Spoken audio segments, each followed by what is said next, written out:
Nous allons voir ici les outils texte à trous de l'onglet texte. Ces outils étaient autrefois dans texte à insérer et je les ai donc ramenés dans l'onglet texte de façon à disposer sur un même ruban de tous les outils permettant d'adapter facilement des exercices.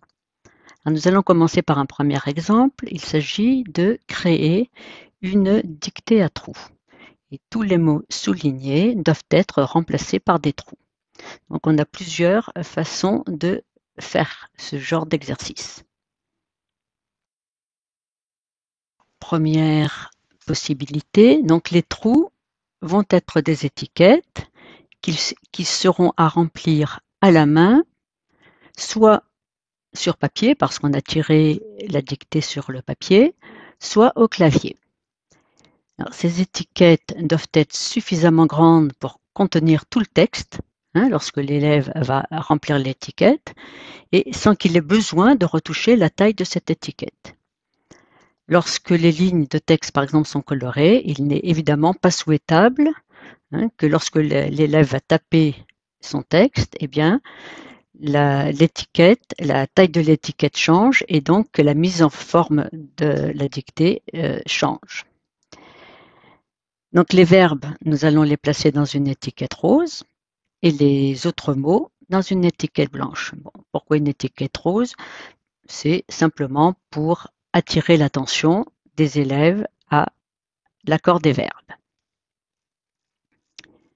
Alors voilà ce que ça peut donner, rien à dire. Voilà, les étiquettes sont en place et l'élève remplit l'étiquette.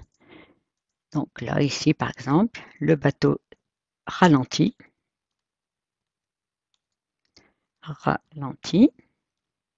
et s'arrête.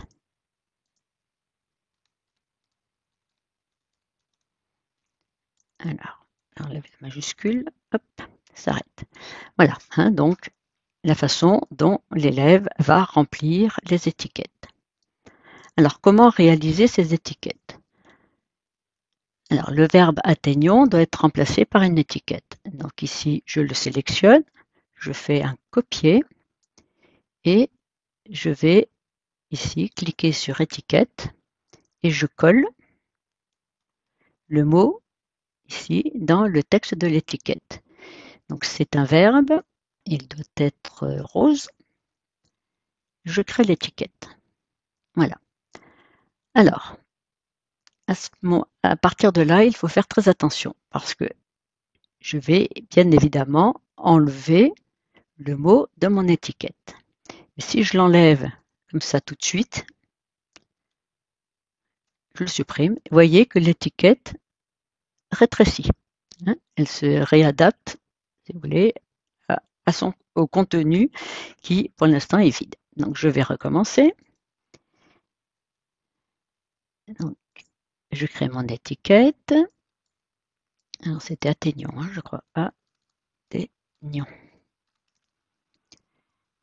Je crée mon étiquette, mais avant d'enlever son contenu, je sélectionne et j'étire un tout petit peu de façon, voilà, à changer légèrement sa taille. Et là, je vais pouvoir supprimer le contenu sans que mon étiquette ne rétrécisse. Donc là, je vais faire la même chose. Apercevez, je copie, je colle, CTRL-V ici. Mon étiquette est bien rose, je crée mon étiquette et avant d'enlever le texte, ici, j'agrandis légèrement l'étiquette, je sélectionne le texte et je supprime. Voilà, donc vous voyez que c'est relativement facile et rapide de créer ces trous dans ma dictée. Maintenant, si je veux colorier mes lignes, eh bien, je peux le faire sans problème. Donc, je sélectionne et je colorie mes lignes. Voilà. Et lorsque l'élève va taper son texte, eh bien, le texte ne va pas bouger puisque l'étiquette est capable de contenir tout le texte tapé. Alors, dans ce premier cas de figure, dans lequel la dictée est tirée sur papier, eh bien, les étiquettes pourraient être également remplacées ici par des traits plus ou moins longs. Hein. Ici, j'aurais par exemple un trait long. Ici, ce sont des traits sur lesquels l'élève va ensuite écrire au crayon. Donc les traits lui permettent de repérer le bas et le haut de la ligne sur laquelle il doit écrire. Alors maintenant, la dictée est réalisée sur l'ordinateur et le texte reste en noir. Donc nous voulons toujours que les étiquettes soient roses pour les verbes et blanches pour les autres mots. Donc voilà un exemple. Ici, le bateau ralentit et s'arrête. Voilà. Vous voyez que l'étiquette s'est agrandie au fur et à mesure que j'ai tapé. Alors pour faire ce genre de choses, alors je crois que d'abord était un des verbes, un des mots qu'il fallait remplacer par un trou. Donc je fais étiquette et au lieu de taper du texte ici, donc c'était une étiquette blanche, au lieu de taper le texte, je laisse la zone vide et je crée mon étiquette. Voilà. Donc ça me fait une étiquette qui s'agrandira au fur et à mesure que l'élève tapera dedans. Donc nageons. De la même façon, cette fois-ci c'est une étiquette rose. Je crée mon étiquette. Voilà, etc., etc. Et donc lorsque je vais taper ici le mot, d'abord, vous voyez que l'étiquette s'agrandit au fur et à mesure que je tape. Alors, dernier cas de figure, la dictée est réalisée sur l'ordinateur, le texte reste en noir et tous les mots sont traités de la même façon. Donc là, je vais utiliser mon trou entre soulignés. Donc, vous voyez, Nadir découvre la plongée, le bateau ralentit et s'arrête. Alors, comment faire ce trou? Bien, c'est très simple. Alors là, parce que j'ai des espaces en trop. Voilà. Je vais donc sélectionner mon mot et je le remplace par un trou, tout simplement.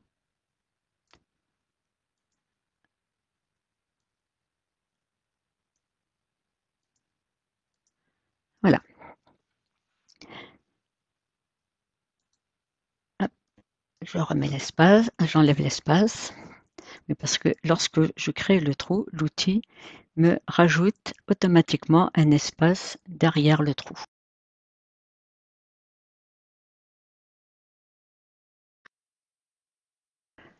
Alors, voici un exercice de grammaire dans lequel les enfants doivent remplacer les petits points par les mots proposés ici en haut. Donc voilà l'exercice, déjà commencé à adapter, dans lequel j'ai déjà mis ici, vous voyez, une liste de choix. Donc l'élève clique entre les crochets, la liste de choix apparaît et il n'a plus qu'à choisir la réponse qui lui convient. Voilà. Alors comment créer cette liste? Donc ici, je vais sélectionner mes petits points et puis je vais liste de choix et je vais créer ma liste de choix. Je vais laisser le titre vide. Le titre étant vide, l'outil va me créer mes petits points. Donc, j'ai premier choix promis, deuxième FIR, troisième FU et le quatrième s'éteignir.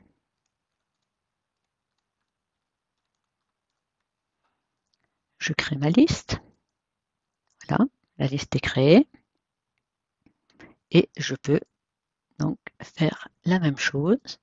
Vous voyez que les choix restent. Donc il suffit que je reclique ici sur créer la liste. Créer la liste. Voilà. Donc mon outil me met un espace supplémentaire, donc je peux les supprimer lorsque j'ai terminé. Voilà. Et donc l'élève n'a plus qu'à choisir les réponses qui conviennent. S'éteindre. Je fuis. Voilà. Et bon, par exemple ici, on voit que la structure du texte a été un petit peu changée. Si l'élève dispose de ces outils à une version primaire, par exemple, eh bien, il pourra tout simplement sélectionner son texte et recolorier de façon à rétablir des couleurs ligne à ligne. Voici une dictée donc, où les trous sont représentés par des listes de choix.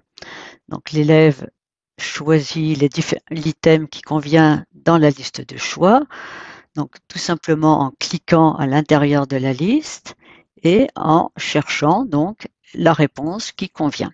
Donc une mouche se posa sur son gros orteil. Voilà. Donc la dictée est terminée, l'élève a fait ses choix et maintenant l'enseignant désire corriger la dictée, mais en ayant sous les yeux les différents items proposés dans chacune des listes de choix. Donc ici, un nouvel outil a été placé dans liste de choix, un bouton qui permet donc de faire afficher le contenu des différentes listes existantes sur le document. Donc il suffit de cliquer. L'outil donc recherche chacune des listes et affiche le contenu de voilà, les différents items présents dans la liste.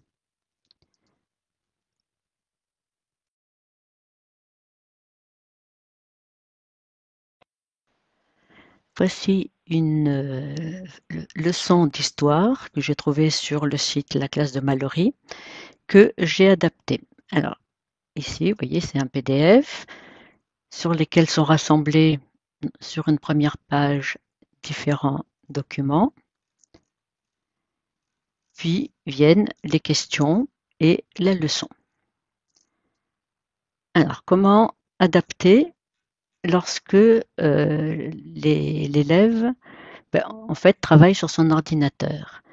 C'est pas très facile pour lui d'avoir le document ici sur la première page, puis ensuite les questions qui viennent ensuite. Il est obligé de naviguer, comme je le fais ici, entre les différentes pages de la leçon. Alors, j'ai commencé par prendre les documents les uns après les autres, les adapter. Donc, vous voyez que la police est plus grande, les espacements plus grands. Et j'ai reporté les questions concernant un document juste en dessous du document lui-même. Donc, par exemple, ici, c'est un petit texte qui explique qui étaient les Gaulois. Et ensuite, les questions viennent tout de suite après avec ici les réponses à donner dans un trou qui va donc s'agrandir au fur et à mesure que l'élève va taper sa réponse. Alors, quel autre nom donne-t-on aux Gaulois? L'élève peut déjà, d'ailleurs, lorsqu'il lit le texte, ici, par exemple, encadrer les mots qui lui paraissent pertinents pour répondre ensuite aux questions. Donc il lit le texte, il lit la question et ensuite il recherche les réponses dans le texte. Et là, il pourra taper CELT Et s'il est un petit peu dégourdi, il peut même faire un copier-coller. Mais bon, c'est des enfants de CE2, ils sont encore débutants et donc ne penseront pas à le faire. Donc voilà pour le premier document. Bon, le deuxième document, c'est une petite carte qu'on peut laisser sur une page séparée. Le troisième document qui explique un petit peu l'apparence physique des Gaulois. Donc de la même façon, voilà le texte avec les questions, hein, qui correspondent à ce document. Et vous voyez qu'ici, j'ai utilisé pour répondre aux questions la case à cocher. Hein, donc il suffit de cliquer, voilà, case à cocher, et ensuite on tape sa question. Donc là, c'est très simple.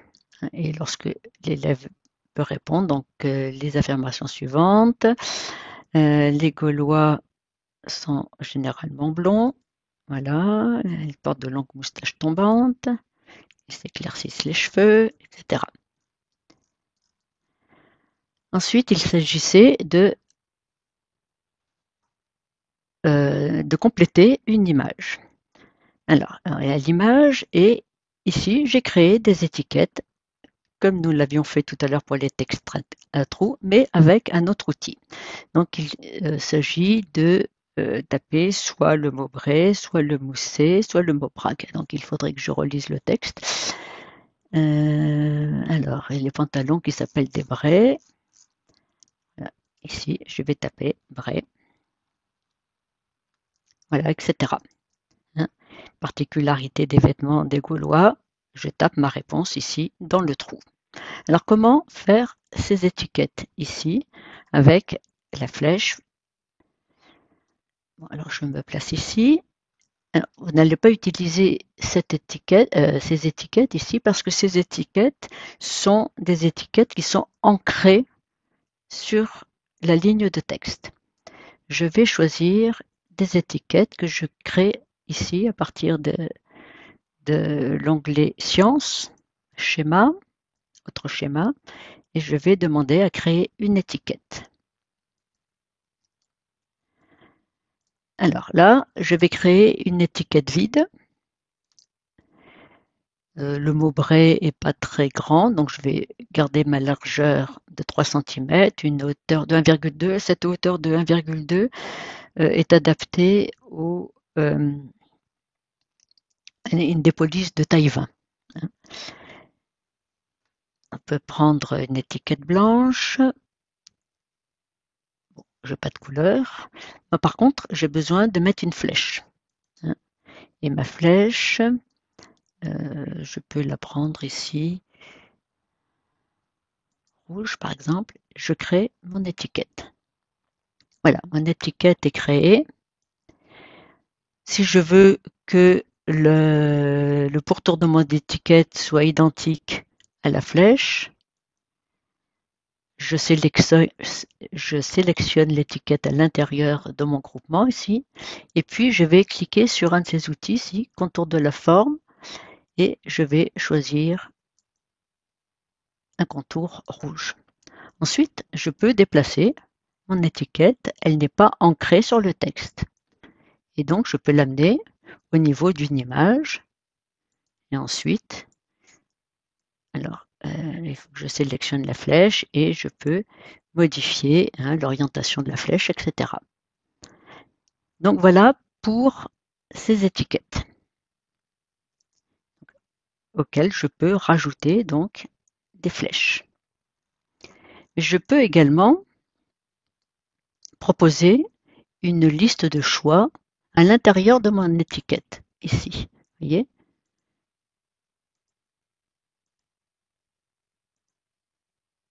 Les braies, c'était les pantalons, etc. Alors, comment faire ces listes de choix?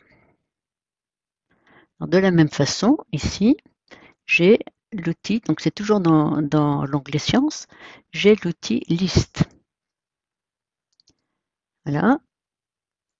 Je mets pas de titre, mais je vais mettre donc les choix possibles qui sont donc C, je crois, ou Bray, je ne sais plus, dans quel ordre je les avais mis ici. Attendez, il faut que je reprenne. Donc Bray, C et Bragg.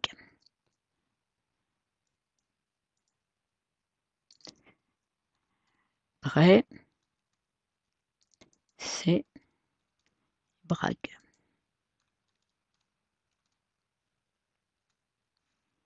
Je crée ma liste. Là voilà. Hop. Je crée ma liste.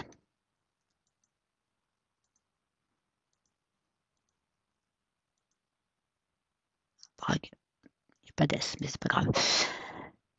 Je rajoute. Alors, je vais rajouter une flèche. Ça va être avec un trait.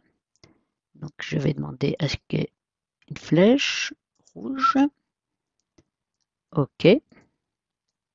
Voilà, ma flèche est créée. Je l'amène au niveau de ma liste de choix. Je sélectionne ma liste de choix. Alors, hop, hop, avec mon étiquette. Et puis, je fais grouper. Voilà. Une fois que ça c'est fait, eh bien, de la même façon que tout à l'heure, je peux ensuite orienter ma flèche pour qu'elle pointe vers un élément de mon image. Et l'élève n'a plus qu'à choisir la bonne réponse dans la liste proposée ici dans l'étiquette.